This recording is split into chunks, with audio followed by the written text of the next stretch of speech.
Baik para asatid, santriwan dan santriwati yang dimuliakan Allah Subhanahu wa taala. Tema kita tadi adalah menggapai kemuliaan dengan Al-Qur'an dan menjadi ahlul Qur'an. Allah Subhanahu wa taala berfirman di dalam Al-Qur'an. Tepatnya surat An-Nahl ayat ke-89. Allah Subhanahu wa taala berfirman, Bismillahirrahmanirrahim. Wa nazzalna 'alaikal kitaba tibyanan likulli syai'in wa hudan wa rahmatan wa busyra lil muslimin. Kata Allah Subhanahu wa taala, wa nazzalna 'alaikal kitaba tibyanan likulli syai'. Wahai Muhammad sallallahu alaihi wasallam, sesungguhnya aku telah menurunkan kepadamu Alkitab, yaitu Al-Qur'an. Diturunkan Al-Qur'an, para santriwan dan santriwati yang dimuliakan Allah Subhanahu wa taala, dengan membawa 4 misi, dengan 4 faedah. Faedah diturunkan Quran yang pertama, tibyanan likulli syai'in. Al-Quran adalah penjelas segala sesuatu. Ini artinya bahwasanya segala sesuatu itu dijelaskan dalam Al-Quran. Kemudian yang kedua, wahudan. Quran itu sebagai petunjuk. Yang ketiga, warahmatan. Quran sebagai rahmat. Dan yang keempat, wabusyra lil muslimin. Quran itu merupakan kabar gembira bagi orang-orang muslim yang berserah diri kepada Allah Subhanahu wa taala. Para santriwan dan santriwati yang dimuliakan Allah Subhanahu wa taala, kita akan bahas satu persatu. Yang pertama, faedah Quran adalah tibyanan likulli syai'in, menjelaskan segala sesuatu. Maka segala sesuatu yang ada di muka bumi ini dijelaskan di dalam Al-Qur'anul Karim. Dan Ibnu Mas'ud ketika menjelaskan tibyanan likulli syai'in ini, beliau mengatakan Quran adalah segala sumber segala ilmu dan sumber segala pengetahuan. Ya. Jadi apa? Segala sesuatu itu dijelaskan dalam Quran. Kalau ada sesuatu kok kemudian belum ada jawabannya dalam Quran, ini berarti bukan Qurannya yang salah, akan tetapi akal pikiran kita ini yang belum mampu mengungkap hikmah-hikmah yang ada pada Al-Qur'anul Karim. Mengenai ayat ini ada sebuah kisah, yaitu kisahnya Imam Syafi'i rahimahullah. Suatu hari datang seseorang kepada Imam Syafi'i. Kemudian orang tersebut bertanya, wahai Imam, katanya Quran itu tibyanan likulli syai'.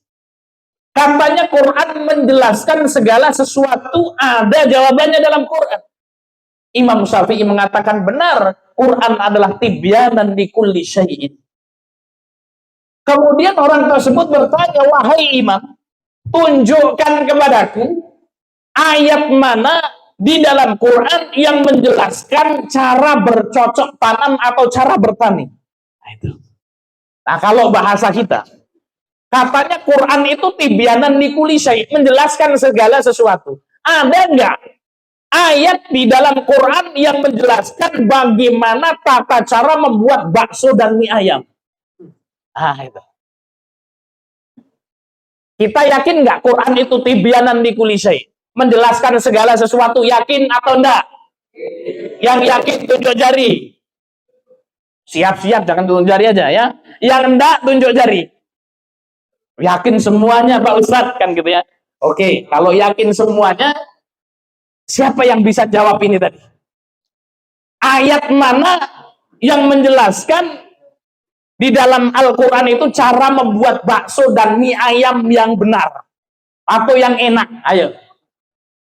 Siapa yang bisa jawab ini? Bisa saya kasih jeruk ini, Ustaz. Ya.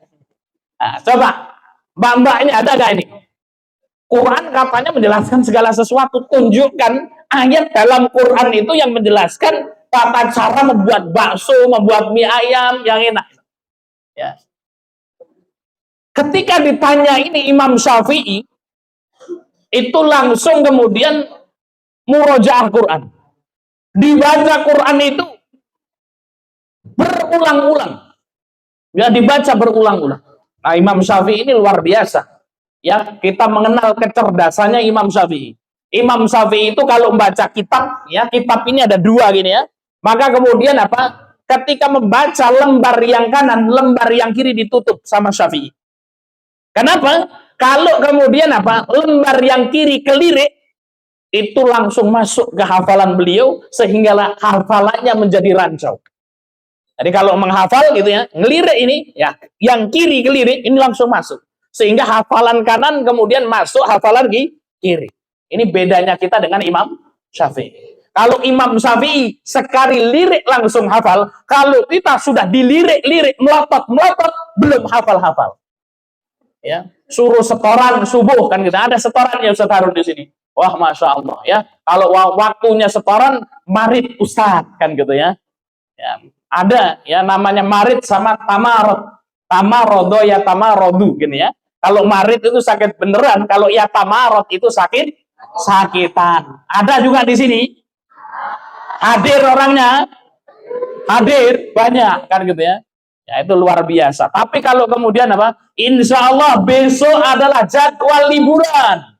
Ustadznya ngecek siapa yang sakit, sehat semua Ustadz, alhamdulillah ya. Memang kalau kepingin santri sehat-sehat banyak liburnya ya. Insya Allah kalau pas mau liburan nggak ada yang sakit. Tapi kalau pas suruh setoran semuanya sakit kan gitu ya. Mules Ustadz ya, masdul Ustadz kan gitu ya. Banyak sekali ya. Sehingga kemudian apa? Imam Syafi'i ini kemudian dibaca itu Quran. Akhirnya kemudian Imam Syafi'i membaca surat An-Nahl ayat 43. Surat An-Nahl ayat 43, di situ disebutkan fas'alu ahla dzikri in kuntum la ta'lamun. Bertanyalah, fas'alu ahla dzikri itu bertanyalah kepada orang yang memiliki ilmu pengetahuan in kuntum la ta'lamun. Kalau engkau tidak mengetahui, bertanyalah kepada ahlinya kalau engkau ya tidak mengetahui. Bertanya kepada ahlinya ahli, intinya inti. Nah itu pandul itu ya.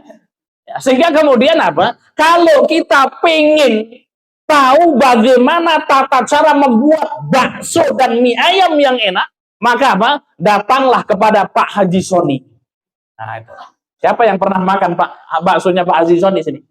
Ya, masya Allah ya. Ya jadi masya Allah. Gimana baksonya enak nggak Mbak?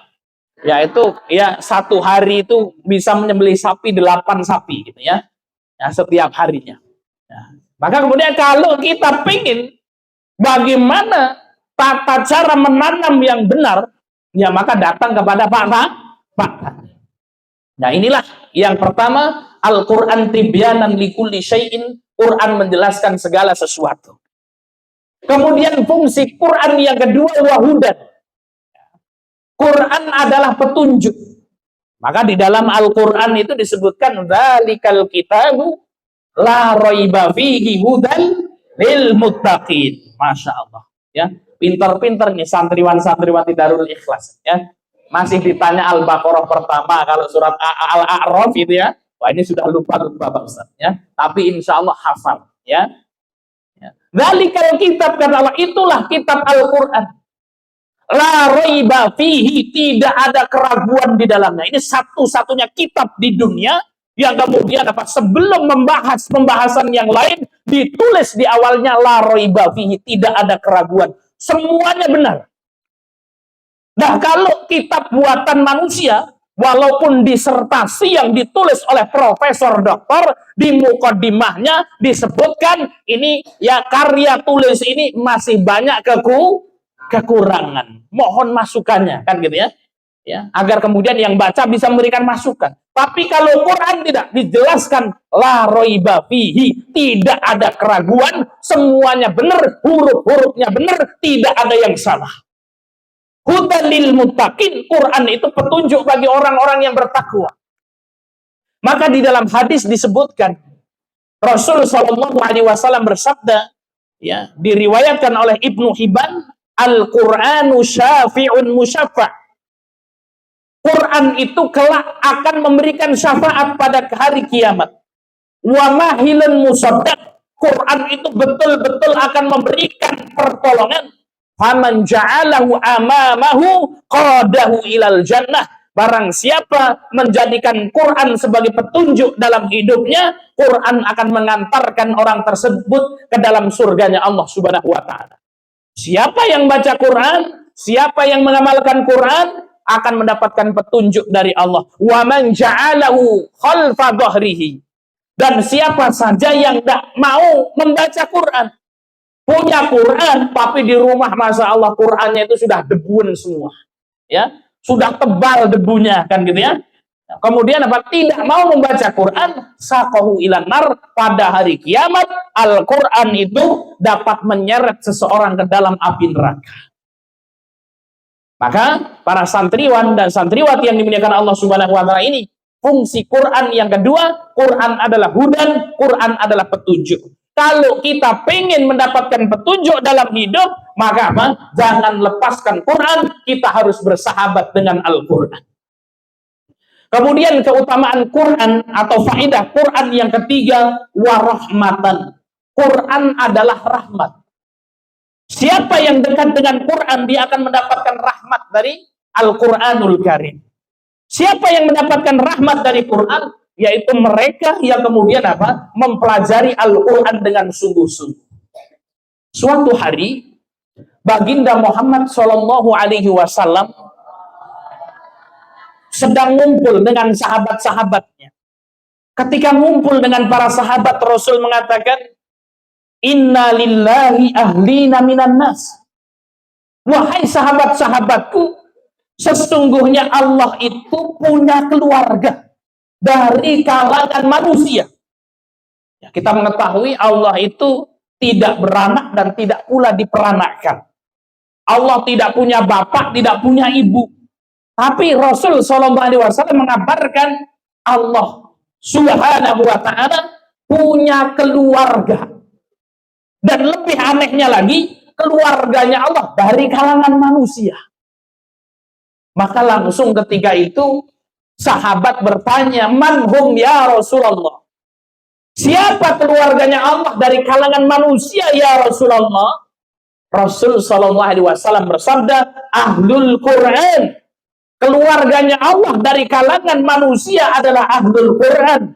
Hum ahlullahi wa khasatuhu. Mereka adalah keluarganya Allah dan orang-orang yang diistimewakan oleh Allah Subhanahu wa ta'ala.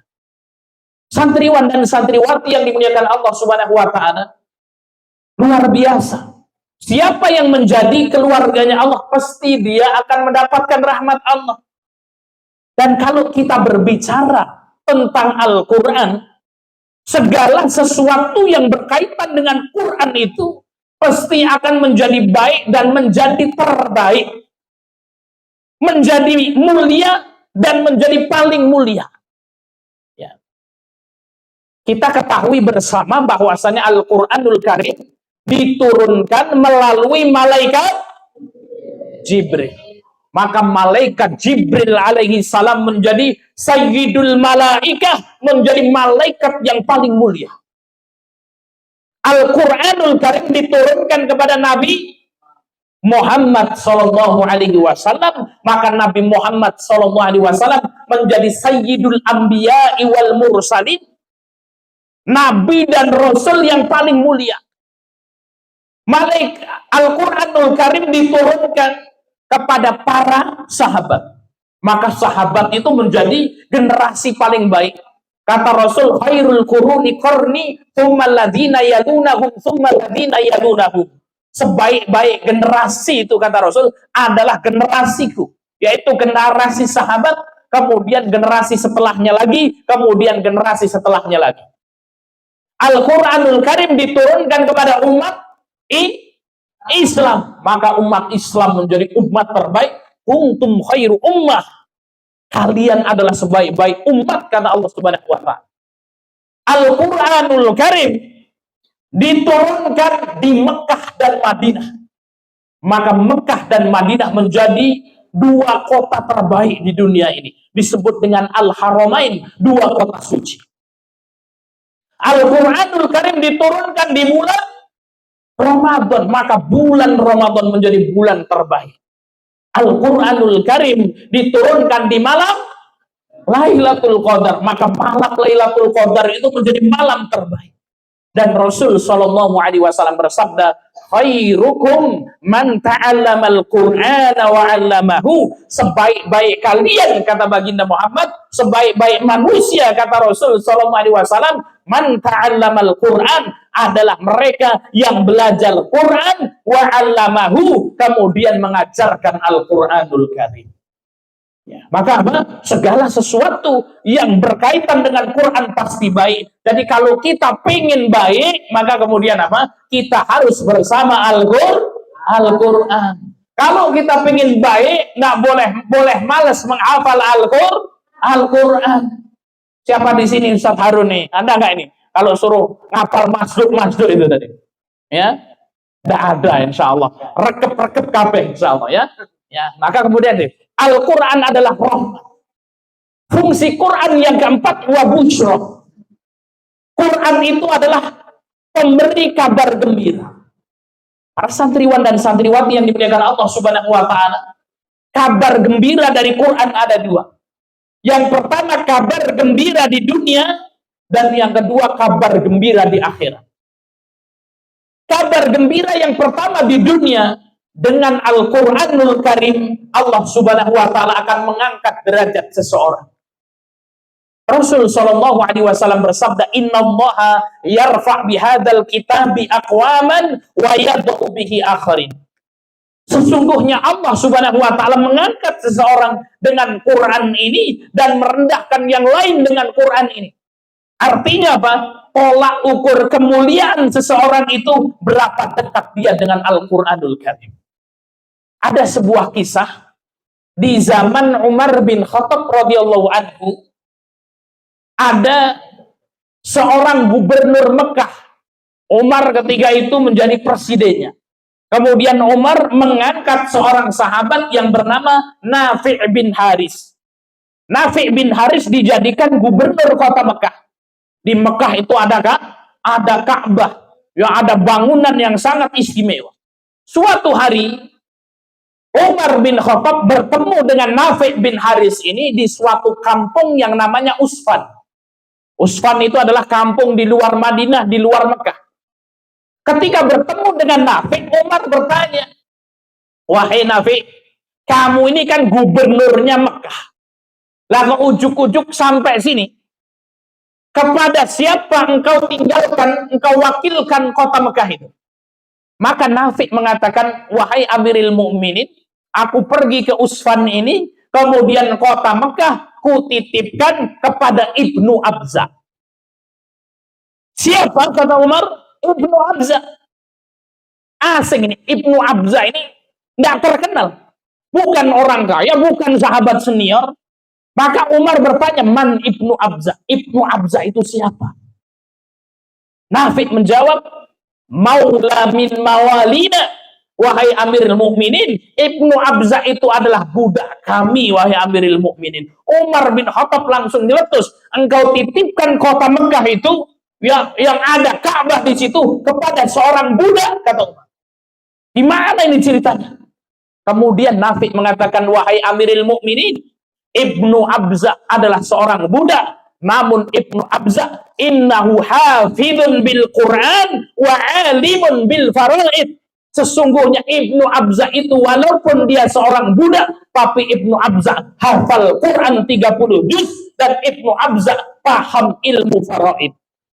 Maka kemudian Umar bin Khattab mengatakan, wallahi, demi Allah, inni sami'tu nabiyakum sallallahu alaihi wasallam. Sesungguhnya aku betul-betul mendengar nabimu sallallahu alaihi wasallam bersabda, innallaha yarfa'u bihadzal kitabi aqwaman wa yadh'u bihi akharin. Sungguh Allah Subhanahu wa Ta'ala mengangkat derajat seseorang dengan Quran ini dan merendahkan yang lain dengan Quran ini.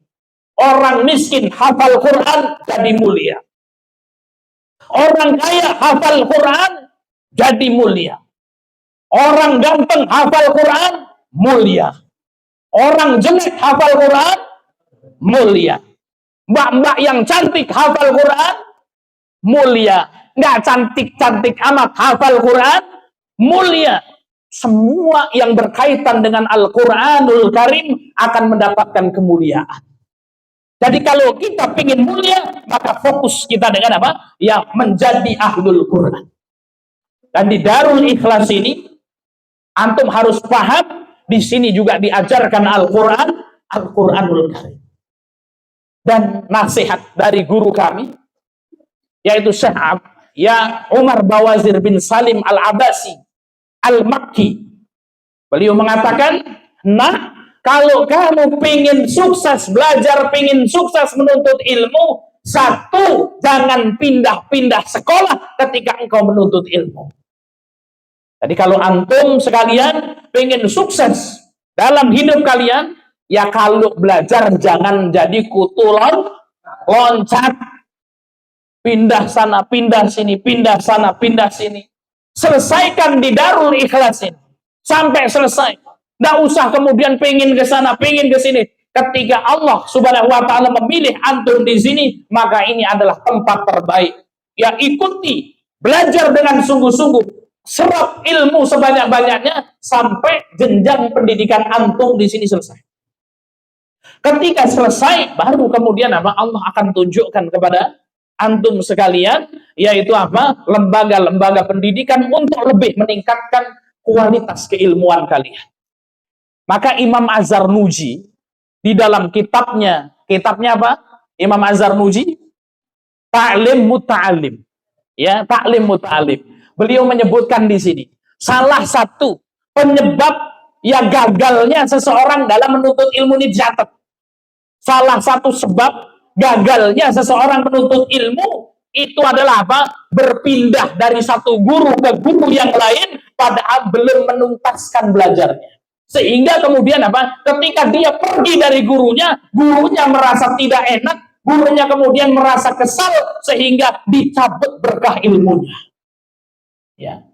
Maka kalau sudah mondok di Darul Ikhlas, nggak usah tengok kanan, tengok kiri. Oh, ini ada yang di sana, yang di sana. Ya, fokus sampai kemudian kalian lulus. Ya. Baik para santriwan dan santriwati yang dimuliakan Allah Subhanahu wa taala, kita kembali kepada kemuliaan Al-Qur'an itu. Segala sesuatu yang berkaitan dengan Quran pasti akan mulia. Dan alhamdulillah di sini ya ada Ustadz Jatmiku, ada Ustadz ya apa namanya? Ustadz Harun, ya ada Pak Khomsun yang nemenin antum di sini, diajarkan dasar-dasar Al-Qur'anul Karim. Kemudian para santriwan dan santriwati yang dimuliakan Allah Subhanahu wa taala, berkaitan dengan kemuliaan Quran di dunia, Rasul sallallahu alaihi wasallam bersabda, "Man syaghalahul Qur'an wa dzikri an mas'alati a'taituhu afdhala ma utiya sa'idin." Apa kata baginda Muhammad sallallahu alaihi wasallam? Man syaghalahul Qur'an, barang siapa sibuk dengan Quran, rajin mempelajari Quran, waktunya sibuk untuk belajar Quran, untuk mengajarkan Quran, oh dia, orang tersebut akan diberikan rizki oleh Allah dengan rizki terbaik daripada orang yang hanya sekedar doa sama Allah namun bukan ahlul Quran. Jadi apa? Kalau ada dua orang, satu dia ahlul Quran, yang dua bukan ahlul Quran. Yang ahlul Quran dia sampai lupa berdoa kepada Allah. Lupa doa, ya Allah berikan rezeki yang banyak, ya Allah berikan mobil, ya Allah, itu sampai lupa berdoa. Orang ahlul Quran yang lupa berdoa meminta kepada Allah ini, Allah akan berikan rezeki yang lebih baik daripada apa? Daripada orang yang bukan ahlul Quran namun hanya meminta kepada Allah Subhanahu wa taala. Ini luar biasa. Artinya apa? Kalau kita menjadi ahlul Quran, maka kemudian apa? Rizki kita akan dijamin oleh Allah Subhanahu wa taala dengan rizki terbaik. Ya. Maka kadang-kadang orang takut, Ustaz Harun. Ini kalau anak saya belajar Quran ini nanti mau jadi apa? Kan gitu. Ya, ada datang ya bapak-bapak mau daftarkan anaknya, Ustaz ini anak saya mau ngafal Quran, besok kalau selesai ngafal Quran mau jadi apa Pak Ustaz? Ya jadi menungso Pak, mau jadi wedus kan gitu. Ya. Nah ini kemudian apa? Orang-orang kadang-kadang kemudian tidak yakin, padahal ahlul Quran itu luar biasa. Rizkinya dijamin oleh Allah Subhanahu wa taala. Ya. Dimudahkan segala sesuatunya. Ya, Mas, di sini Siapa yang punya cita-cita pengen jadi guru? Tunjuk jari. Lagi Masya Allah. Ini sing kelambi abang ini, Mas. Cita-citanya apa tuh? Ah, cita-citanya apa? Ah? Apa Ustaz? Pelayaran. Ya. Lagi, Mas. Cita-citanya apa? Ah? Dokter. Ya, Masya Allah. Ah, ini Mbak yang baju merah itu. Sini saya tanya yang merah, sana yang merah. Cita-citanya apa? Cita-citanya apa, Mbak? Iya, ini. Yang baju merah itu. Apa cita-citanya? Pengen jadi apa? Pengen jadi dokter. Masya Allah. Ya, ini Mbak. Cita-citanya apa? Iya, antum. Ya. Apa cita-citanya? Ini Mbak Tiara. Apa cita-citanya? Ah? Gak tahu. Yang pengen jadi guru tunjuk jari. Masya Allah. Yang pengen jadi dokter tunjuk jari. Masya Allah. Pengen jadi dokter. Ya, Masya Allah. Ya. Yang pengen jadi psikolog tunjuk jari. Masya Allah. Ada juga yang pengen jadi psikolog. Ustadz sering mengisi kajian di FK Unila, Fakultas Kedokteran Unila. Ya, di sana ada beberapa dosen, ada Dokter Rudi, ada Profesor dia, ada Dokter John. Ya, kemarin kita tanya sama salah satu dokter di sana, habis ngisi khutbah Jumat. Pak, di sini ada nggak ini beasiswa untuk anak-anak yang hafal Quran? Ya, kata dokternya mengatakan ada. Ya, ada beasiswa kedokteran. Kalau mau masuk kedokteran gratis. Ya. Syaratnya apa? Bawa sertifikat sudah selesai hafalan Quran 30 juz.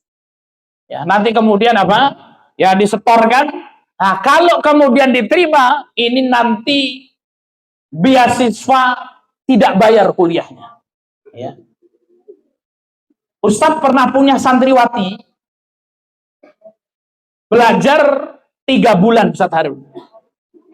Setelah 3 bulan menghafal Quran, dapat 6 juz, alhamdulillah.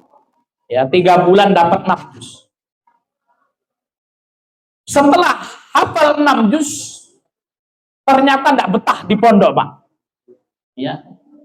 Izin Ustadz, saya udah nggak betah, pengen keluar. Kenapa? Mau saya ini pengen kuliah. Mau kuliah kemana? Saya pengen menjadi psikolog. Akhirnya ya sudah. Nggak apa-apa, Pak. Ya, dengan hafalan 6 juz cari beasiswa. Akhirnya kemudian beliau pergi ke Jogja.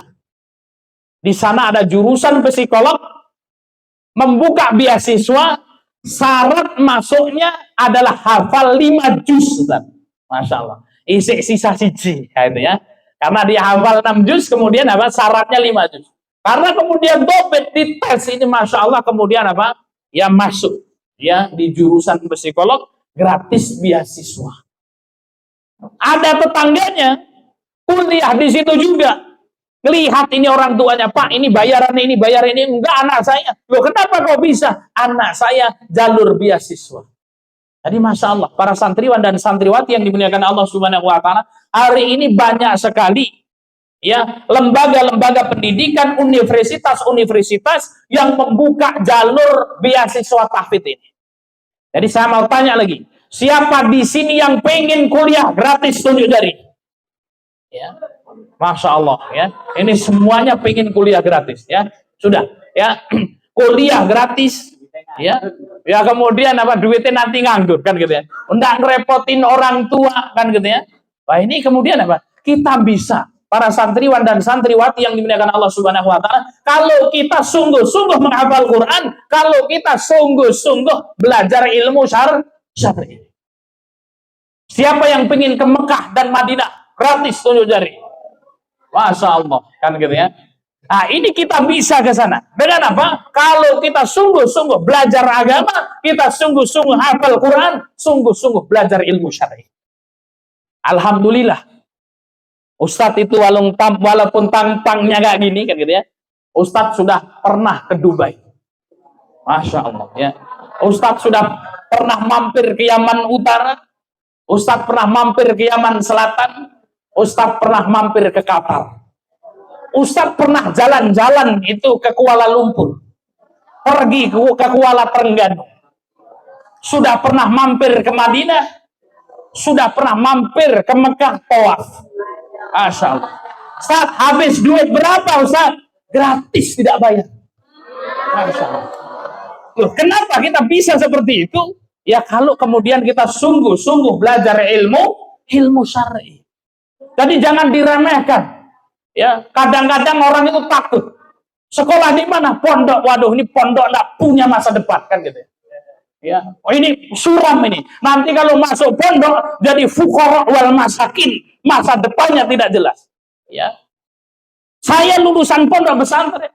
Saya menghafal Quran, saya bisa keliling dunia.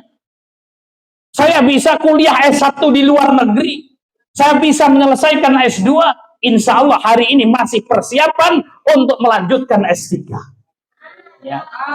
Para santriwan dan santriwati yang dimuliakan Allah Subhanahu wa Ta'ala. Oleh karena itu, hal yang paling penting dalam hidup kita, kita harus punya cita-cita dan tujuan. Cita-cita dan tujuan antum apa? Kemudian apa? Raih cita-cita tersebut. Harus ditata cita-cita itu mulai hari ini. Yang pertama, yang harus antum lakukan. Entah cita-citanya apa saja itu tadi, maka nasihat Ustadz yang pertama, benar-benar jujur ketika kemudian apa kita memiliki cita-cita. Bismillah, kemudian apa? Doa, minta doa dari orang tua. Kemudian yang selanjutnya ya senantiasa minta bimbingan sama guru, sama ustadz dan ustadzah antum sekalian. Kemudian selanjutnya lulus dengan baik, dengan peringkat terbaik, dengan hasil terbaik dari Darul Ikhlas ini. Tidak usah kemudian tertipu, kepencut dan lain sebagainya, pingin pergi ke sana, pingin pergi ke sini. Selesaikan sampai lulus. Kalau sudah sampai lulus, maka kemudian apa? Silahkan kemudian antum minta izin. Datang sama Ustadz Jatmiko. Ustadz, saya sudah selesai di sini. Mohon petunjuknya, Pak Ustadz. Kira-kira saya mau kemana? Kalau antum punya planning, saya pengen ke sini Ustadz. Menurut Ustadz bagaimana? Oh, itu baik. Ya pasti kalau kemudian apa pilihannya baik, nanti kemudian apa? Tolong Ustadz doakan saya, berkahi saya, semoga belajar saya disukseskan oleh Allah Subhanahu wa Ta'ala. Ini ya, maka ini penting sekali. Ya, Ustadz juga pernah nyantri seperti antum seperti ini. Ya, pernah juga badung juga pernah Ustadz kan gitu. Tapi jangan ditiru kan gitu. Selesai mondok itu dulu Ustadz itu sudah saya nggak mau lah. Ya tugas di pondok. Ketika itu tugasnya di pondok Ustadz Harun. Dan saya nggak mau. Saya pengen tugas ke Palembang. Kenapa? Ada kakak kelas di Palembang sana. Saya tanya, oh tugas di Palembang itu enak. Ada yang dari Palembang di sini? Nggak ada ya. Loh kenapa kok enak di sana? Oh di sana itu kalau pagi ngajar SD, nanti kalau siang itu deres karet Ustadz. Nah di sana digaji 1 bulan 1 juta. Saya mikir, waduh ini kalau 1 bulan 1 juta, kalau 12 bulan 12 juta, selesai tugas saya bisa beli motor. Akhirnya sudah saya pengen di Palembang saja. Selesai wisuda, Ustadz bawa baju, Pak masukin ke kardus, kemudian saya gotong. Ketika saya gotong ketemu sama Ustadz, kamu mau kemana? Saya mau balikin ini, nanti siapa tahu saya tugas di Palembang. Ustadz bilang, balik, nggak usah susah-susah, kamu tugasnya di sini. Aduh Pak Ustadz, di sini nggak enak kan gitu. Saya nggak mau kalau tugas di sini. Pokoknya berontak. Kalau kemudian apa dibilangin Ustadz nggak mau dengar. Akhirnya kemudian saya pergi, ya pakai motor. Ya ketika pergi pakai motor, ya panas ketika itu sekitar jam 2 siang Ustadz Harun. Ketemu sama orang jual kacamata di pinggir jalan, di bawah pohon. Ya, saya kecapean, kemudian saya duduk di situ. Beliau bertanya, dari mana Mas? Ya saya orang pondok. Ya, wah kamu, ya kata penjual kacamata ini, Kalau di pondok, kamu harus nurut sama ustadz. Kamu harus manut sama ustadz. Cari barokahnya ustadz. Jangan ngeyel kalau kemudian apa? Dikasih tahu sama ustadz. Ya. Lah kenapa Mas? Jangan sampai seperti saya. Saya juga santri pondok, dulu diarahkan sama ustadz ngeyel. Sehingga kemudian apa? Saya kuliah gagal, saya pergi ke sini gagal, akhirnya jual kacamata di pinggir jalan. Saya lihat dulu kawan-kawan saya yang nurut-nurut itu sudah menjadi orang-orang besar. Tamparan bagi saya ini, berarti saya ini ngeyel ini. Saya balik ke pondok, saya ketemu sama ustadz, saya salim sama ustadz, ustadz saya tobat. Ustadznya bingung ini. Ini anak sulit diarahkan, kenapa kok kemudian tiba-tiba seperti ini? Saya tadi ketemu sama orang di pinggir jalan itu, kemudian ngasih nasihat seperti itu. Ustadznya bilang, oh ya, itu teman saya. Ya. Ya. Para santriwan dan santriwati yang dimuliakan Allah Subhanahu wa Ta'ala. Berkat nurut sama ustadz ini, alhamdulillah. Saya dimudahkan mendapatkan beasiswa ke Yaman Selatan. Saya dimudahkan oleh Allah Subhanahu wa Ta'ala untuk berkeliling-keliling itu. Saya dimudahkan oleh Allah Subhanahu wa Ta'ala untuk membangun, merintis lembaga pendidikan, untuk berdakwah. Itu bukan karena kepandaian saya, bukan. Yang lebih pandai dari saya banyak. Ustadz Jatmiko, ini Ustadz Harun ilmunya jauh kalau dibanding saya. Karena beliau lebih tua dari saya. Ya sudah lebih makan garam dari saya. Saya bisa menjadi seperti ini, ya tidak lain dan tidak bukan pertama karena doa orang tua, yang kedua karena ridho guru-guru saya. Oleh karena itu para santriwan dan santriwati yang dimuliakan Allah Subhanahu wa Ta'ala, ini pesan saya diingat-ingat ya, bahwasanya apa? Kita akan mulia dengan Al-Qur'anul Karim.